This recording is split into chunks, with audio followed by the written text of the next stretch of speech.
You are listening to Level Up Your Gaming Podcast, episode 68, Improving Mass Combat. Today we talk about improving mass combat. We discuss how to speed up mass combat to avoid long bouts of rolling. We also discuss why you may choose a mass combat and how to flavor different types of them. I'd also like to give a huge thanks to Scott, Bill, and Lou from the Dungeon Masters Dojo podcast for inviting me to play in another Call of Cthulhu game run by Scott Legault from Dark Phoenix Events. We were joined by DM Jerome from D20 to Curtain podcast and Dave Willey from Retro RPG Reviews. I had a great time playing with you all, and thank you for letting us join you on these online games. If you'd like to participate in the discussion or leave us feedback, you can contact us at levelupyourgamingpodcast@gmail.com or find us on Facebook at facebook.com/levelupyourgaming. If you like the content and want to hear more of the show, subscribe and will ensure you don't miss an episode. New episodes come out almost every Wednesday. Also, please review, tell a friend about the podcast, or share with your gaming group. Now sit back and enjoy the episode. Welcome to the Level Up Your Gaming Podcast. My name is Aaron, and sitting across from me, joining me in person, he'll have 50 ninjas pop out of the ceiling, Jared. That has been like one of our things since like the beginning of this podcast. Yes, 50 ninjas popping out of the ceiling. It has always been a thing that we keep bringing up. I mean, to be perfectly honest, 50 ninjas probably could fit up in a ceiling. I bet you, like highly trained ninjas. Well-trained ninjas could definitely fit up in the ceiling. I'm just saying. You're playing Assassin's Creed, you know. I am playing Assassin's Creed, still loving it. Playing Syndicate, it's really old, but like, okay, I'm cheap Scotsman, and like, it's like a $4, $5 game, maybe 10. Hey, with all the add-ons, it was 14. Okay, all right. But I got all the add-ons. Nothing wrong with that. Except for like the steampunk things. Steampunk is an environment that, although my brother really loves it, and like there was one comic book that I got into that I really enjoyed it. That was classified as steampunk. I don't know, like visually, steampunk just never did it for you? Never ticked that box, you know? Well, yeah. That's interesting. Maybe we'll talk about steampunk-y type game, because there are a couple different variations on the steampunk genre. There is a couple of different variations. There's, you can break it out to like steampunk, dieselpunk, cyberpunk. Mm-hmm. And like dieselpunk has like some cool stuff that I've seen. But like in the end, I always go like, diesel could actually power something of that size. Mm-hmm. The scientific brain takes over, and he says, if something could power something of that size, I think we would have built it already. A walking battle tank? Totes. I mean, actually, walking battle tank would be terrible. The purpose of a tank is it's hard for your enemy to knock it out. It's armored. Mm-hmm. But like a walking battle tank, I mean, all you got to do is take out, like, arrow to the knee. It was a great mech until it took a ballista to the knee, and well, that was the end of that story. You know, I mean, like, honestly, it would just be it's a huge looming target. They're not, unless they're like freaking graceful like ballerinas, and I don't know, somebody's figured that out, but there's diesel. I won't get into it. So what is our topic for today? Well, our topic for today I will get to in just a second, but I do want to thank our listener, Chris, for writing in about our last episode, or a couple episodes ago, on stonewalling your players. Good to hear from you again, Chris. And yes, your story about your previous GM who stonewalled you guys in a big kind of cloak and dagger type game. Oh God, that was brutal. And especially so. Yeah, Chris had the villain dead to rights in a chair, pulled a gun, and was like, he was playing the emotions of the character at the time. And he said, okay, I pull the trigger, and the GM goes, the gun doesn't go off. And he goes, I try to smother her with a pillow, and he goes, the pillow's too small. He's like, I break your freaking neck, and some crazy thing happened where the villain somehow got away. I'm like, how? You had her dead to rights. And I'm like, and then the GM was like, it wasn't her fate to die here today. Do not do that. Oh my God. If you were doing that as a storyteller, just please stop now. Okay. Go back to our episode about building a better villain. Go back to our episode about, we've talked so much about fancy dancing. just remember, don't present the villain if Ever. you don't want the characters to actually kill it. Exactly. Like, I cannot stress that enough. Because, I mean, like, the minute that the villain is within targeting distance, they are now officially at risk of death. And it is the responsibility of the GM to say, like, do I want to put him at risk? I mean, if you put him at risk and you are fully aware of those effects, knock yourself out. I've done it plenty of times. There's a time that a villain... excuse me. There's a sharp contrast of it's not the villain's time to die, and, well, it's the villain's time to die. So yes, again, if you present the character as your villain, just expect that they might kill it before you want them to. Anticipate.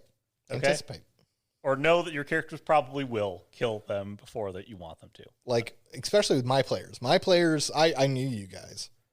If there was a possibility of you guys looking to find where his lair was, you'd go to that lair and you're going to tactically execute. You know what I mean? Like, there was no, I don't know, like, that lair's so far. You'd be like, oh, here we go. You know, with your, like, mule train. But yeah, definitely. Just watched Dance with Wolves, hence the mule train. Got it. Reference. But yeah, no, I mean, I think everybody, if you've played long enough, you know, you've felt a stonewalling moment at some point, and you're like, really, Steve? I remember when I got stonewalled. It was horrible. It's GM, I had the NPC, his main villain, dead to rights, with and like literally I'd worked with like several other storytellers to like get all the equipment together. I had masterminded this whole thing. I had somehow, I mean, granted, you know, now that I'm older and wiser, like I'd gotten my hands on a 20 millimeter cannon. Okay, so because it's no longer a sniper rifle at that point, even though it is. I mean, like there are 20 millimeter sniper rifles, and this was one of them. But it's a cannon. Once you're in the millimeters, it's ordnance. Okay, so I calculated out that the bullet would actually hit the target before the sound did. I mean, like, there's no way you're evading this. You're going to be dead before you even hear the crack of the gun. And, yeah, he said the villain vanished.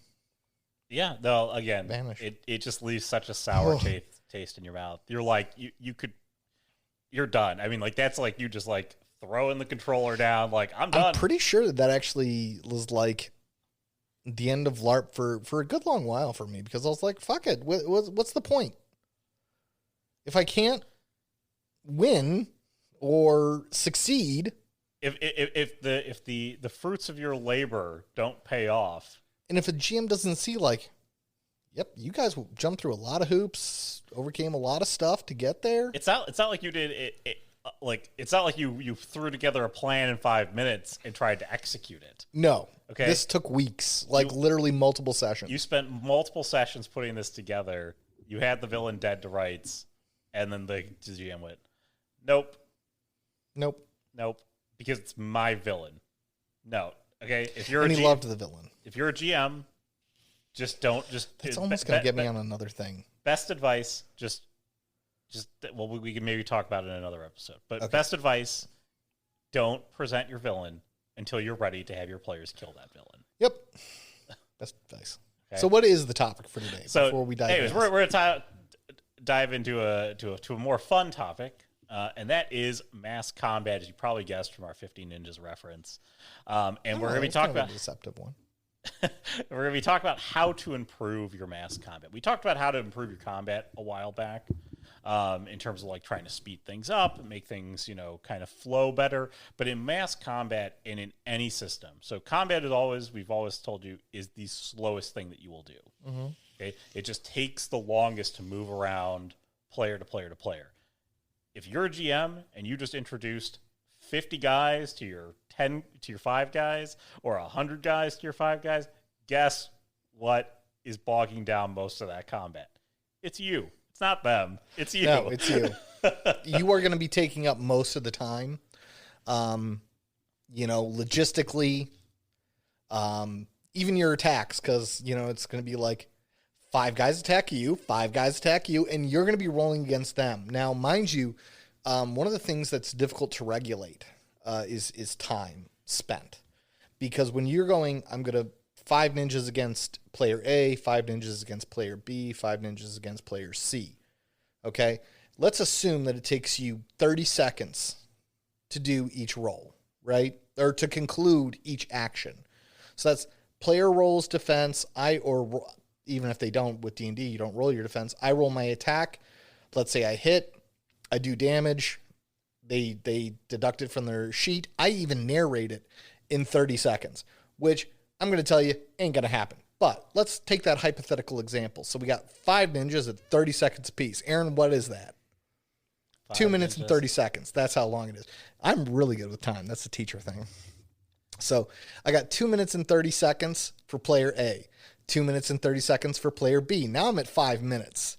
Player C has been sitting there for 5 minutes with nothing to do, literally just watching a combat roll back and forth.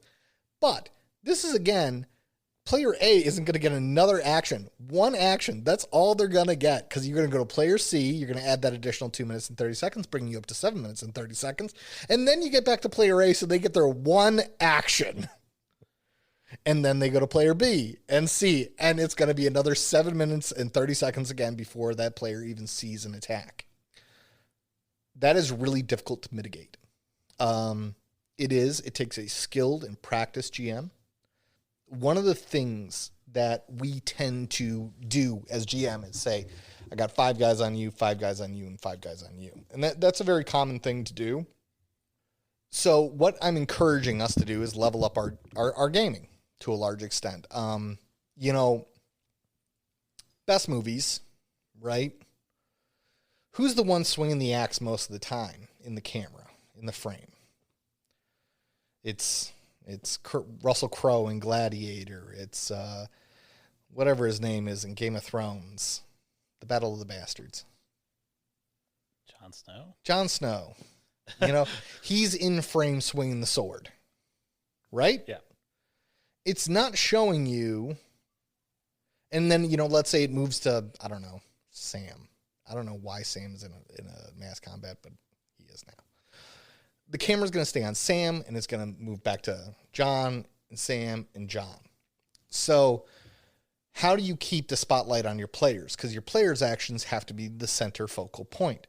With a mass combat, unfortunately, when you throw 5 guys at one person, they automatically dissipate from being that center focal light. So, easy solution. 1 person attacks at a time. That's an easy solution. Typically, if you would to go back into history or watch, okay, I'll admit it. I've been watching some medieval combat stuff because my character in our current game carries a spear, so I started doing some research on spears and spear fighting and yada yada. If it's 5-on-1, you are dead. You are so freaking dead, it is unbelievable. But we don't see that in stories. Even when Ned Stark is surrounded by 5 Lannisters in the first season and Jaime is like, I'm going to take you out, he makes the 5 Lannisters stand back while he fights the bad guy. And that's what you have to start looking into with mass combat. It is a way of focusing on a player versus an antagonist, because then we're moving quickly, everyone's getting their narration, and we're slowly whittling down numbers. Now, remember, step number 2. So 1, keep your players in the spotlight. However you want to do that, tool in the toolbox, go one-on-one. The interesting thing with that is that, so let's say you're playing to the rules, which is through your initiative actions here. There's a couple of things I've heard. What I like to do if I'm storytelling and I'm going to have all the attacks happen, we use macros in White Wolf just to count our dice out. I'll roll the attacks long before anybody else gets an opportunity to do it. So all the attack rolls are done, and so it's the player is just rolling for your dodges there. It's very quick, it's very fast, and with the macros it makes rolling much faster and easier to add up everything. And so like you can move combat along faster there. One of the suggestions that I heard from Scott over at the Dungeon Masters Dojo, they did like a little quick tip on this, was if you're doing D&D, and you know you're going to have a mass combat, roll your 20-sided dice ahead of time and put them into an Excel sheet. Just knock them off. That's a brilliant idea. That is a brilliant idea, because then you're just like pop, pop, pop, pop, pop, pop. That's a great idea. Love it. So if you want to have all 50 people be attacking at the same time in chaos, that helps speed up that downtime there. It's still slow because you're going through a lot of attacks, but it's still it speeds it up. Absolutely. Speeds it up a lot. And if you roll initiative for the group of enemies, or just determine that they go last. Okay. I always determine they go last. I typically determine with initiative that the enemies go last. The initiative is for characters to determine which order that they go in, my epic heroes, and then the enemies go last. I mean, unless it's a quick draw situation, I do the same thing. Unless, like, literally beating the enemy out of the holster is one of the most quintessential parts of this. But if it isn't, enemies go last. Just easier to manage, because then you can just run through your players. You know, you're not like, oh no, I haven't got, like, Tim's got to go after all 50 enemies. And and Tim's got to go after all 50 freaking enemies. Tim's been sitting there for an hour and a half and has only rolled twice. Ah, shit, poor Tim. But so that's one way to do it if you aren't going to kind of go your cinematic type combat where it's like one engages, one, it's not just like 5 people ransacking you and wailing on you a sword. Yeah. But you know what? Like, I'm very much have moved on to the single combat of mass combat. It is the fight in the middle of the fray. And I particularly do not like the 50-on-1. So, like, mass combats, I have to admit, I'll be honest, mass combats nowadays, I try to avoid. Because they can be so messy. We've done large mass combats. You had Nick in the Siege on Saoris. I mean, you had... Oh, that was large. That was huge. That was 3 against 100? Something like that. It was ridiculous. Okay. It took 3 hours to do? Yeah. Okay. It's ridiculous. So if you're trying to reenact the Battle of Gondor, I think it's Gondor. Yeah, that's the next thing. And then that's what I really wanted to talk about with mass combat, because... Although, to a point, you bring on the more what happens typically in a setting. I have 5 harpies attacking one individual. Or have them encounter enemies in waves of smaller enemies. Yeah. It's... The thing is though, because you bring up a good point. You do. The more typical GM encounter is going to be, I have 10 harpies in room X... Uh-huh. I have 4 players enter. That is 2 harpies plus, a remainder of 2 that attack each individual, and he gets 3, or 2 individuals get 3, or whatever. Mm-hmm. That is the more common situation. That is the one that player or storytellers are going to run into more often. And my thing is when I look at those kind of situations where it's like there are 10 harpies in this room, what is your goal? What's your goal of that room? Is it that my players churn NPC, or that they churn XP? Just gaining XP. That's all I want them to do is fight something really quick and get it over with.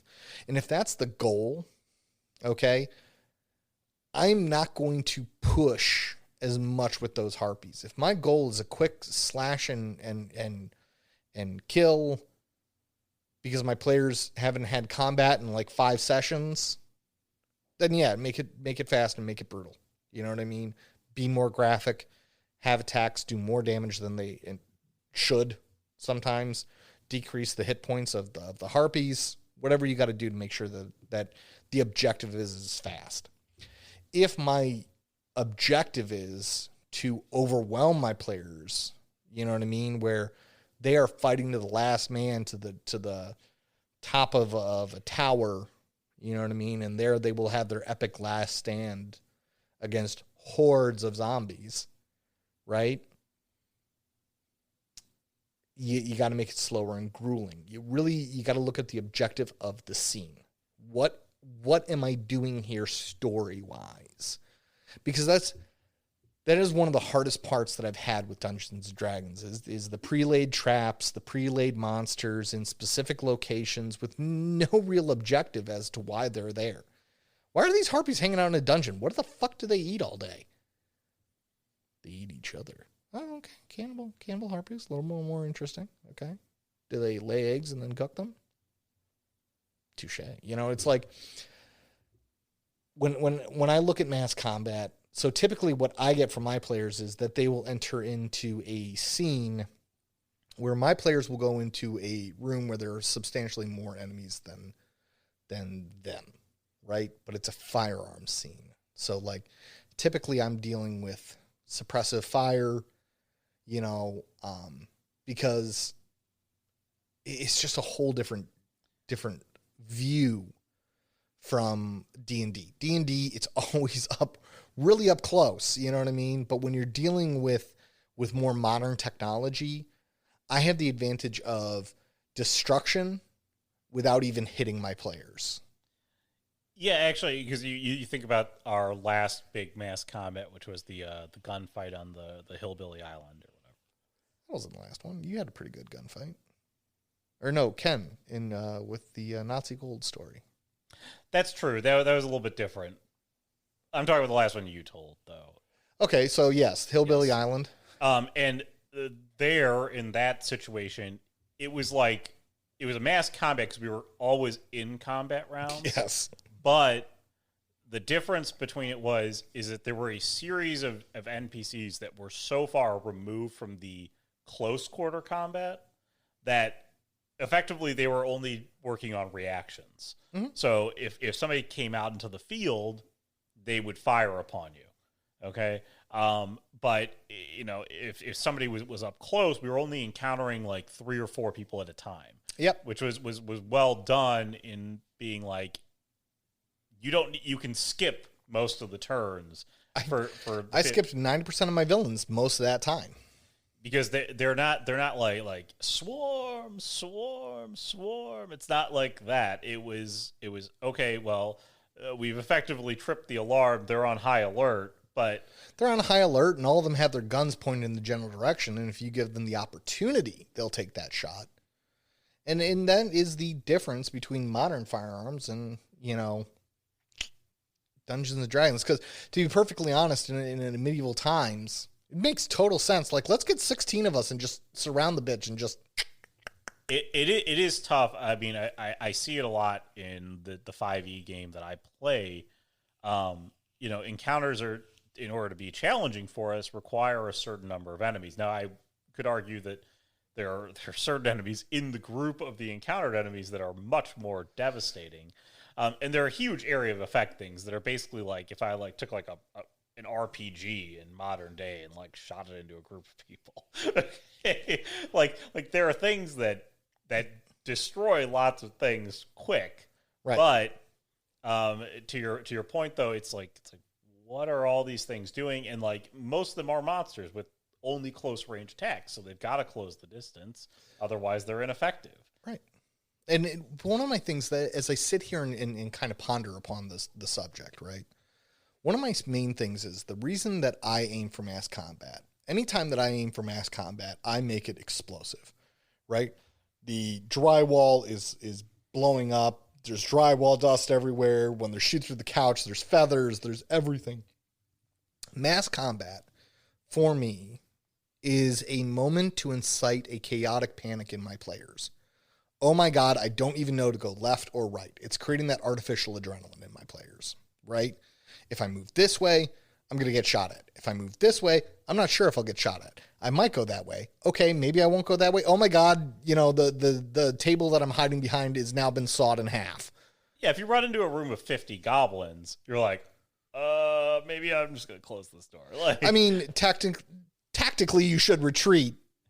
But, I mean, I've spent the better half of 2 decades playing with many different people and experiencing many different tables. I have definitely seen the person that's like, open up, there's 50 goblins. And he's like, roar! And gets killed halfway through and gets pissed off about it. Like, I sat there for that one. I was like, You ran into a room with 50 goblins. Like, I don't care that they have 2 hit points apiece. They're just going to maul you.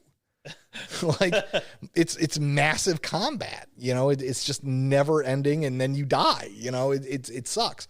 But if you ever look at mass combat scenes in movies, I know I bring a lot back to cinema, but let's be honest. Cinema is an art. It is an art very much like ours. It is storytelling at its finest, with all the bells and whistles.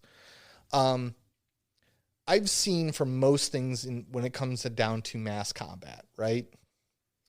2 things. Either one, it's meant to be chaotic and scary and yada yada, right? It's like Black Hawk Down. We're getting shot from places we didn't even know where to look. You know, RPG blows up the wall right next to me. It's freaking chaotic, you know? And then there's other mass combats. John Wick, right? Where we are demonstrating the sheer raw power of the protagonist. Not only will he take out this whole building of Russian guards, he's going to do so with style.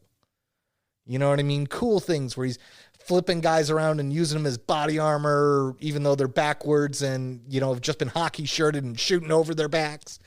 Crazy shit like that, where it's just like, I can inform you that is not in any Army Rangers freaking training. Okay. But that's actually a really good...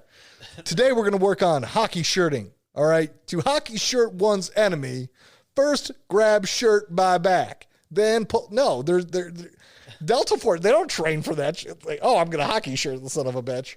But that's a good point, is that what you're pointing out with both of those illustrations is that one is to induce panic into your players, okay, and to have them play in a super cautious way. Yes. And the other one is to glorify your players and have them play in a sort of reckless way that is cool. That's cool. That lets them be gods. So, I mean, but neither one of them highlights, like, I guess neither one of them is there to highlight a struggle between the players and the antagonists, because what you're not getting in the mass combat, you have chaos in mass combat. Yeah. And it's hard to see the players, you know, tactically work through how they're going to surround your enemy. You know, I mean, I guess actually in mass combat, you do have to really think about tactics a lot, but it's hard to see players shine against an individual enemy or just a couple of enemies. I guess that's your point of why you are more of the direction nowadays to highlighting small combats. I like small combats. They're comfortable, but here's the thing, mass combats, all I'm doing is kind of postulating to our audience is that when you do any sort of combat, what is your intended goal of the combat? How do you want your players to walk out of it? Are they to walk out like gods? You know, a la John Wick. You know, he's got a broken nose. He just murked like 50 fucking people, didn't even catch a bullet. You know, like, he's got a broken nose. You know, even though I like the John Wick movies, don't get me wrong. Mm-hmm. I thoroughly enjoyed John Wick. But that's a God moment, you know. God mode on. Let's get this down. Let's let my players enjoy the levels that they have earned. Let me enjoy the power that they have worked to obtain. Ironically, this goes back to my Assassin's Creed. I have done this all backwards. I have gone and conquered so I'm playing Assassin's Creed Syndicate, where you can take over different areas and yada yada, with a gang. All right. I have literally taken over all of London. I am level 9, very much on the cusp of level 10, which is the highest level that you can get in Assassin's Creed. And I have not played probably the 3rd mission yet. It's like, this is the Skyrim conundrum. Like, after you, like, realize that you're the Dragonborn, like, you just, like, go around everywhere else. You don't climb the mountain ever to get the next dragon power, and you come back and you're a god. But that's how I want to play Assassin's Creed Syndicate. Because, games, unfortunately, like Ghost Recon, okay, it is through the power of my mind that I can be a Billy Badass. How well am I laying out my traps? How well am I engaging my enemy from range?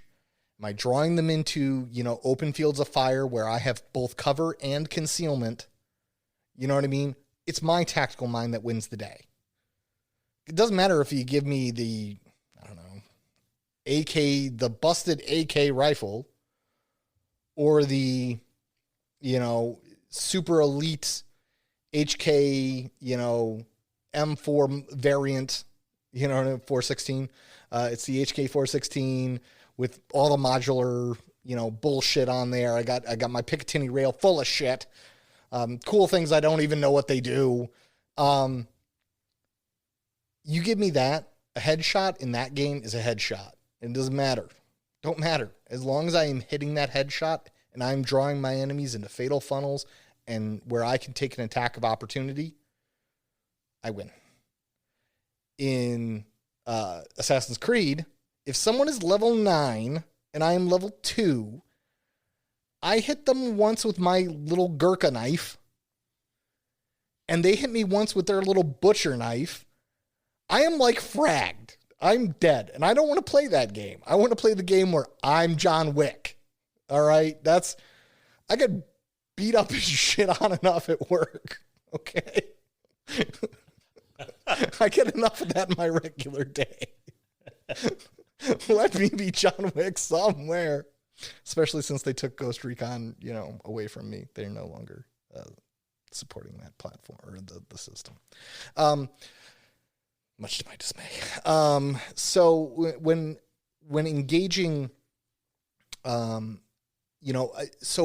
go that way. I'm going the opposite way. I want to do all the struggle and the little stuff. So in the main story, I am a god. And you got to look at your players. And KYP, I mean, we can't say it enough. Know your players. Does Billy like coming out of combats where he is like, my arm's broken, my face is shattered, I got 3 bullets in me and 2 arrows. Don't know where the arrows came from, but they're in me. But goddamn, was that a battle.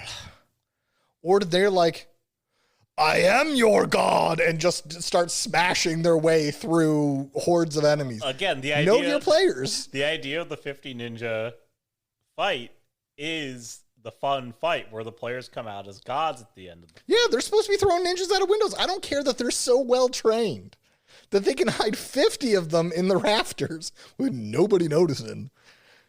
When they start fighting, they get thrown out of windows and are just immediately knocked unconscious. Just like, oh my God, I can't take it. I got some glass in my eyes. I can't see. It's supposed to be raucous. It's supposed to be fun. And then in between, again, like Jared said, you've got the spotlights going around what's happening there in the bar with your ninjas. And tables are being flipped and things are breaking. And somebody's being pulled down the bar rail all the way. All the way. Just going to pull them down the bar. Breaking every glass down the bar rail. I mean, it's supposed to be, I guess that... It's highlighting your God mode. It's highlighting your God mode. It's giving your players a chance to blow off steam. But you made the great point of you don't typically use a mass combat to show the players you're not doing it to... It's not part of their day job. Yeah. It's supposed to mean 2 things. I'm either communicating to my players that this is a chaotic land where you must be very cautious, a la Black Hawk Down, right? If you turn left down a street without checking your corner first, right? You're going to get gunned down by a mob. And it's going to be game over. The confusion, the ringing of the ears, and you can do this in D&D, a slam of a hammer on the back of the helmet, echoes like a bell, and hell, at the end of a mass combat, they could be left for dead. They're just freaking exhausted from swinging a sword for 45 minutes plus into 6 guys. That's heavy. That's exhausting. But one of the things, what am I communicating to my players through this combat? Because unfortunately, I see it too many times, in specifically in Dungeons and Dragons. You walk into the cave and are attacked by 10 harpies. Were there 10 harpies attacking the town? Do I know that, like, okay, I found the bad guys. Like, this is it. What am I communicating to my player through that? Are they just the harpies at the beginning of this cave? Why are these freaking harpies on me, yo? What do I do to piss them off? Why are these harpies in a dungeon that's been sealed for 1,000 years? Freaking kills me, man. Kills me. But, you know, when you go into mass combat, even take a look at some of the classic movies, Star Wars, right? Stormtroopers, despite being elite forces of the Empire, trust me, that is canon. They are supposed to be elite. Can't hit the broadside of a barn. Okay? I mean, there's hundreds of thousands of memes about Stormtrooper firearms training. Like, all right, now can you hit the target between your legs while drinking a beer? You know, like no. Because in those instances, when Luke, Han, Leia, whoever you want to put, Chewie, fights stormtroopers, highlights God mode. Because it takes one blaster from Luke. Boop. Oh, it blew through my armor and killed me so freaking quickly. Just a shame. I'm just showing how Luke is awesome. That's what I'm doing. That's what I'm communicating. Luke is awesome. He is the hero here to save Leia. Right? But when he goes up against Darth Vader, right? We don't see that. We see something different. We see something entirely different. But then again, that's one-on-one combat again. But notice even in the second film, yes, I'm going by creation of the movies, not episode numbers, because that's how it should be. Creation of the movies. In the second film, they are overpowered by mass combat. They're sitting down to like Lando's like, come, sit, have a meal with me, right?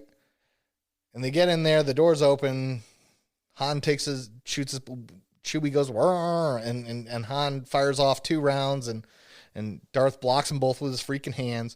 And then a huge group of stormtroopers. They are accompanied by one single big bad guy where you know, like, we're not going to survive this. It's not the group of stormtroopers. We've shot our way through groups of stormtroopers before. We've done it. Been there, done that.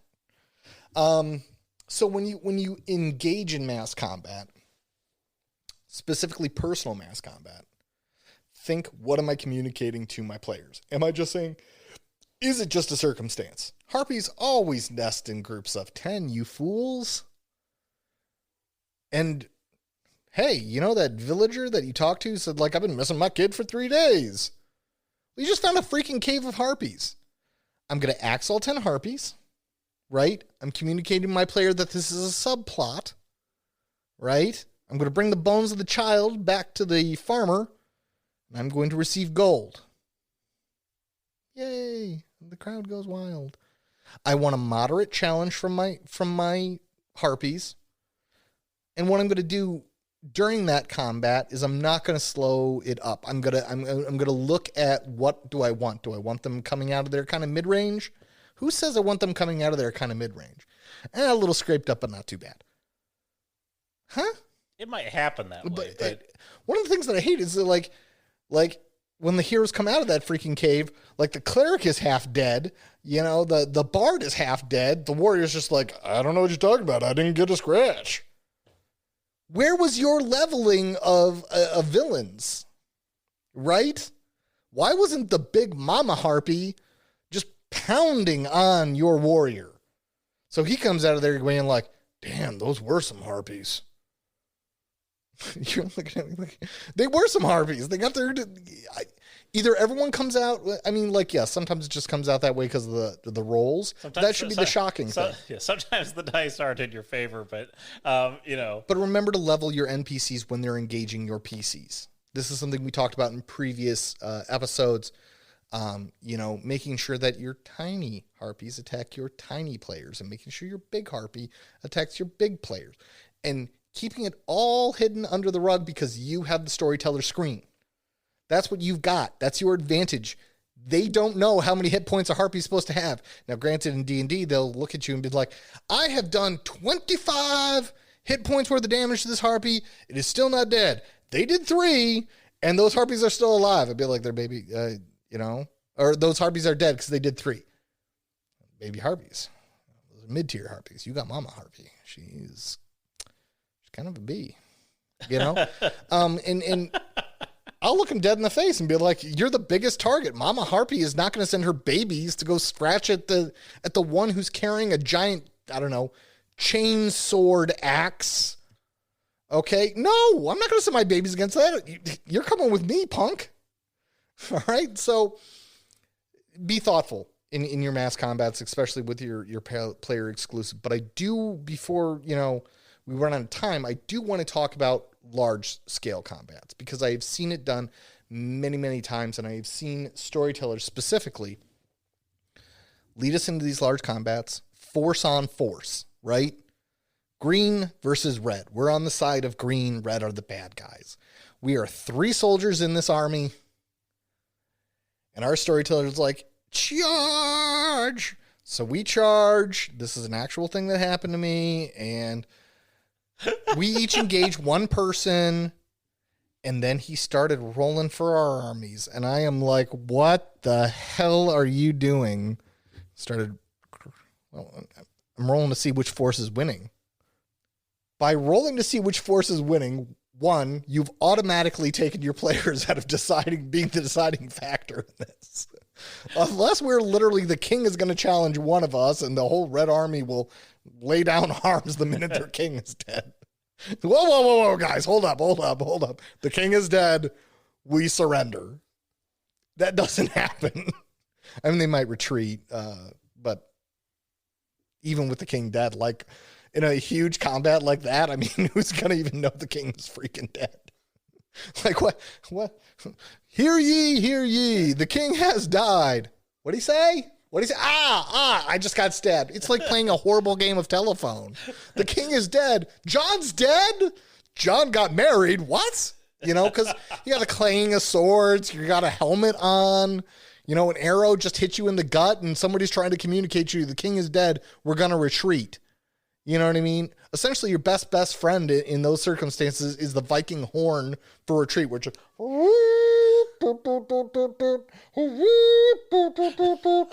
Everyone knows, okay, I heard the Viking horn. Let's run backwards. All right. But even when we run backwards, what is our enemy going to do? They're going to do something called routing you, which is running after you, just killing you as you have your back turned to them. Unfortunately, this is history, ladies and gentlemen. If you look at some of the old ancient medieval battles, that actually did happen when they just broke ranks and got their asses handed to them. But then again, they were peasant farmers. What do you expect? I heard the retreat sign. Okay, I've never been trained how to fight in my life. Let me turn around and run. Oh, wait, there's still a guy back there with a freaking Then you take the axe in the back. So in mass combats, again, consider what you are trying to bring to your table, to what you're trying to bring to your players. Is the objective that they all are the last 3 remaining soldiers alive after this combat and will be taken prisoner by the red and do a nice, cool prison escape and blah, blah, blah, blah, blah? I've already predetermined green is going to lose. And for some odd reason, you are going to get not killed. I don't know how that freaking happens, but I don't know. Either way, I'm not a big fan of war scenes. Like, it's just, my advice as a storyteller is avoid them. Avoid them like the plague. Because in the end, as a player, I know my deeds. Unless like they're like, yo, Himbo, you will run through the battle. Our battle plan is you are going to run through their lines. Just run. As fast as you can. You got a high DC. Yes, this is a real NPC talking to a PC about their DC. You got a high DC. I'm just going to have you run through the freaking crowd because nobody can hit you. And you're going to go shank the king. And then they'll lay down arms. This is the only way that I have choice in the outcome. Now, you might say, well, I will write. The king rides into battle. Cool. Which one of your players is he going to engage? And why them? Because, again, you can't, to an extent, yes, we get to break from reality with role-playing, but at the same time, you are just a green shirt in the green army. There's no way the king is going to roll on up, hop off his horse, and be like, these 5 are mine. Everyone back away. I'm going to take on these random 5 green shirts. It's like Captain Kirk avoiding like the head alien, running around him and just like shooting like 3 of their whatevers. So 3 of their henchmen. You need to look at, is it king on king? Is it a battle between 2 kings and they're going to meet in front of their armies? Now, if you're like, I want to recreate the Battle of the Bastards with Jon Snow. It was confusing. It was gritty. It was yada yada. Just understand your players will realize that they have no effect on the outcome. Why not just throw it to cinematics? If rolling dice and me using my skills will not get me any freaking where in this battle, unless you're like, guys, this is the culmination of my story, I don't think any of you are going to survive this. You've raised the Green Kingdom to the point where they can challenge the Red Kingdom. This is the final session. Let's see who makes it to be knighted by the Green King. And like, I mean, that's, I would look at the storyteller and be like, holy shit. Are you fucking serious? You know, there are ways to do it. The epic battle. I as much avoid them as I can because you'd have to do dumb shit in the middle of the combat. Like I would do dumb shit. Like you're fighting, you got your one red person that you're fighting and everyone's fighting around you. And suddenly you take 2 hit points. Why did I take 2 hit points? Oh, one of your friendlies from behind you accidentally stabbed you. What? Because that shit happened. Again, one of the interesting things that you've done in the past, because we did do there's been epic battles here and there, but one of the interesting things that you've done in the past is, again, the named villains point you out and are like, you. I've done that, but that was childish. Sure, but the other thing that you could do though, if you're going to have the 2 armies collide, if you really want to do this, is what you said earlier, which is highlight what you guys are doing as a group, not what's going on around you. So it kind of takes away this gets you away from the cinematic feel. This is my counter to it. Is that instead you let the players do their isolated, 5-on-5 combat, maybe 5-on-10 combat. I don't know. Well, pretty close to their numbers. Okay. They're working through waves of enemies. Okay. So I'm not throwing 1,000,000 versus 5. It's 5-on-5, 5-on-5, 5-on-5. You're kind of working through it. You're going through this crazy epic battle. If the players die, you can say Green Kingdom falls. If the players succeed and get through to wherever they're going, they're part of the vanguard. I don't know. They're going for the king. Okay? I like the high DC. You're just going to run through the group. Just gonna run straight up there, shank the king. They'll lay down arms. Tom, you've got a 26 AC. Just run through everybody. Just run through everybody. Kill the opposing king. They can't get you. And that's a good counter. I mean, you could do that. That is something that can absolutely be done. And after each wave, you can introduce the cinematic of what is happening. So did you succeed? Did you have to fall back? Have you lost it? Have they broken through your ranks now? Are you losing it?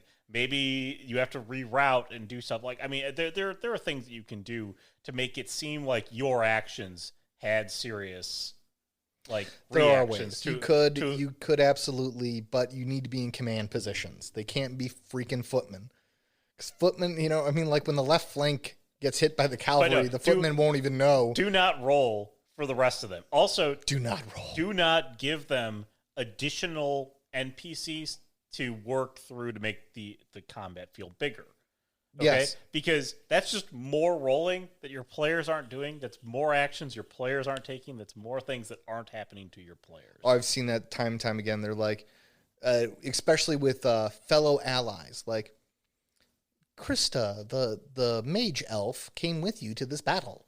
I'm going to roll for her. No. Skip it. Just say she misses. Say she hits. Okay. You see her kicking ass and taking names. Then you see her get an arrow to the knee. But she's no longer a great mage. After each wave, you can show like, like you can narrate a little cinematic of what's going on. Maybe a trebuchet throws a rock at you and it hits the ground and boom, and bodies go flying right after you finish off 5 guys. And then 5 more upon you. Honestly, that is an elegant solution. There are ways to show that your actions are dictating the way that the ebb and flow of the battle is going.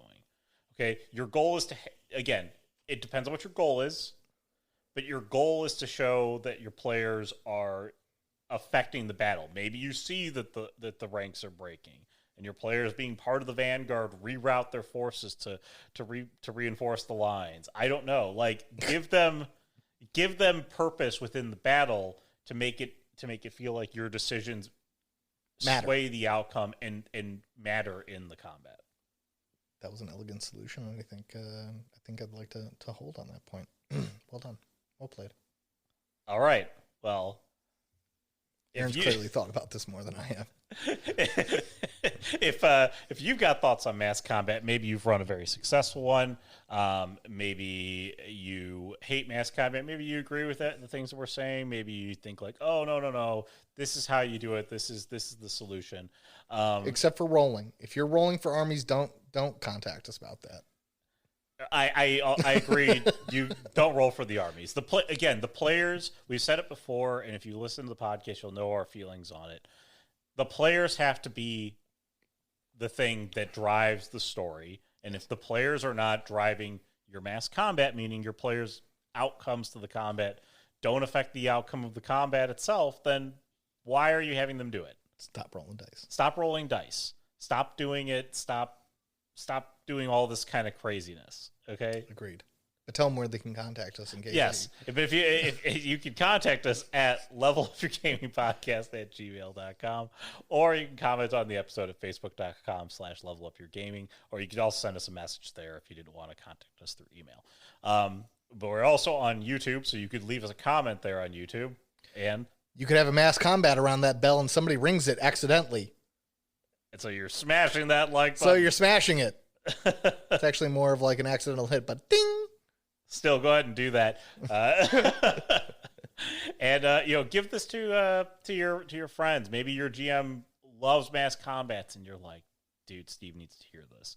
Give it to Steve. Okay, give it to your gaming group. Share it with people that you know, or review us on podcast sites. Just helps us be more certain. We are a polite way to start a conversation with your GM where they lack. Hey, Steve. Could you listen to this podcast episode? I found it very insightful. Listen, I just been listening to these guys. Like, maybe you want to listen to this one right here. See what you think. Called KYP.